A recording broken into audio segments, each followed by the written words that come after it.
Oscar-winning composer, 71, raped 11 women using Craigslist to lure victims with promise of film role. This story is from the Daily Mail in the United Kingdom, and it was dated July 24, 2009.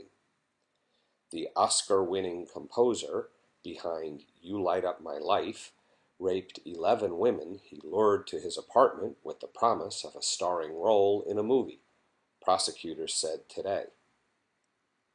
The women read an online ad placed by director Joseph Brooks, applied for the audition, and thought this was their chance to become a big star, prosecutor Lisa Friel said.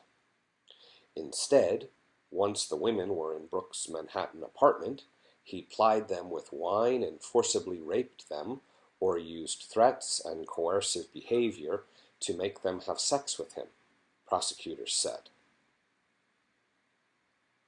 This is a photo of Joseph Brooks. He's in the middle. Joseph Brooks, pictured yesterday, has been charged with rape and sexual assault. Brooks, 71, denied the accusations.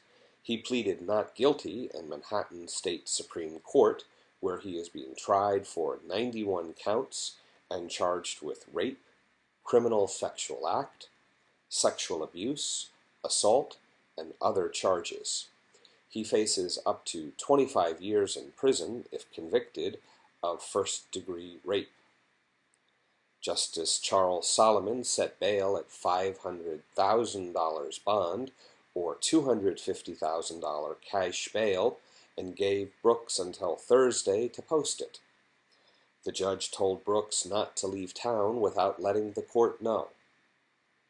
"I feel like a weight has been lifted," said victim Loretta Spruill, 23, who auditioned for American Idol. "I'm glad he is going to be held accountable for all the lives he's destroyed and not hurt anyone else." Brooks won the Oscar for Best Original Song for the 1977 ballad You Light Up My Life. He also wrote and directed the You Light Up My Life movie about a comedian who has a one-night stand with a director. District Attorney Robert Morgenthau said Brooks used his Hollywood credentials on the Craigslist classified ads website to attract the victims, aged 18 to 30. He said Brooks' ads specified attractive young women for a starring role in a movie. Morgenthau said 9 of the 11 women were from the Portland, Oregon, and Seattle areas, and the others were from California and Florida. He said Brooks paid to fly 10 of the women, who did not know each other, to New York. He said Brooks' scheme, which ran from at least 2005 to 2008, was enabled by his personal assistant, Shawnee Lucier, who helped pick the victims, interviewed them, arranged their travel, and made them feel comfortable.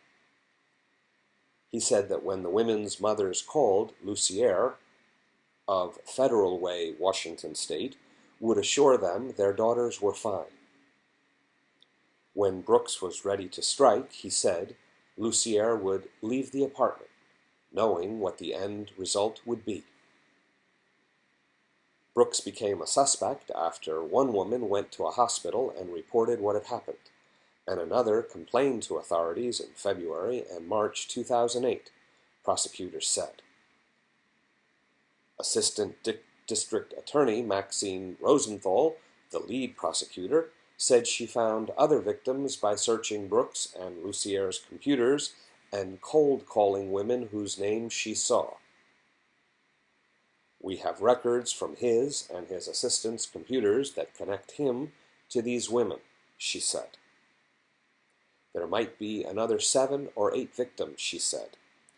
Brooks' lawyer, Jeff Hoffman, said his client told me he didn't do any of these things. He said Brooks, who suffered a stroke in 2008, will have faith in the justice system. Lucier was indicted on 9 counts of criminal facilitation and is expected to return from Washington State and surrender to authorities in New York City next week, Morgenthau said. She has no attorney in New York and didn't immediately return a telephone message seeking comment Tuesday.